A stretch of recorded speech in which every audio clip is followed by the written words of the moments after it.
మన ప్రభు అయిన యేసుక్రీస్తు నామములో మీ అందరికీ ఉదయకాలపు శుభాలు. మీకు ముటుకు మన కుటుంబానికి క్షేమము కలుగును గాక. సంగమా ప్రతి ఉదయకాలపు అనుదిన మన్న మీకు దీవెనగా ఉందని ప్రభు సముఖంలో ప్రార్థన చేస్తూ ఈ దినం కూడా ఒక అనుదిన మన్నను ధ్యానం చేద్దాం, మన జీవితాలు కొనసాగించుకుందాం. చూడండి, తెస్సలోనికీయులకు రాసిన మొదటి పత్రిక 5వ అధ్యాయం 17వ వచనం చదువుకుందాం. తెస్సలోనికీయులకు రాసిన మొదటి పత్రిక 5:17. ఎల్లప్పుడూ మేలైన దాన్ని అనుసరించి నడుచుకొనుడి, ఎల్లప్పుడూ సంతోషముగా ఉండుడి, ఎడతెగక ప్రార్థన చేయుడి. ఆమేన్. ఆమేన్.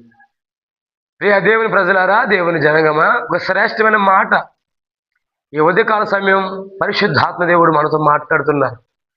ఎల్లప్పుడూ మేలైన దాన్ని చేయుడి, ఎడతెగక ప్రార్థన చేయుడి. ఆమె చెప్తాం దగ్గరగా హల్లెలూయా, హల్లెలూయా.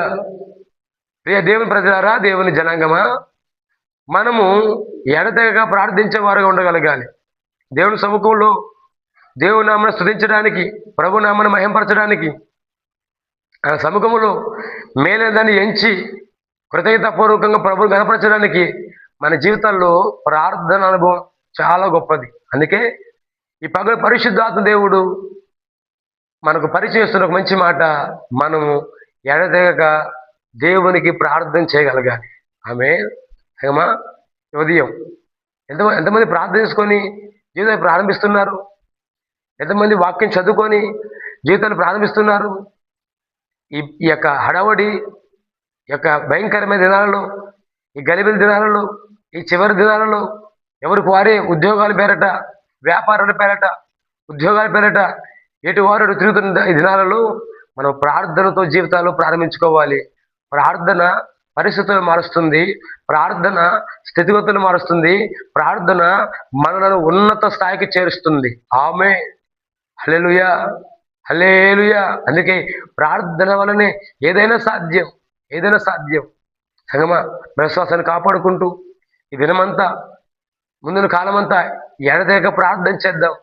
2025 సంవత్సరం చివరిలో దినాల్లో మనం ఉన్నాం, ముగింపు దినాల్లో మనం ఉన్నాం. 2026 సంవత్సరము మనకు దీవెనకరముగా ఆశీర్వాదకరంగా ఉండాలి అన్న మనము ఎడతెగక దేవుని సముఖంలో ప్రార్థన చేయదుము గాక.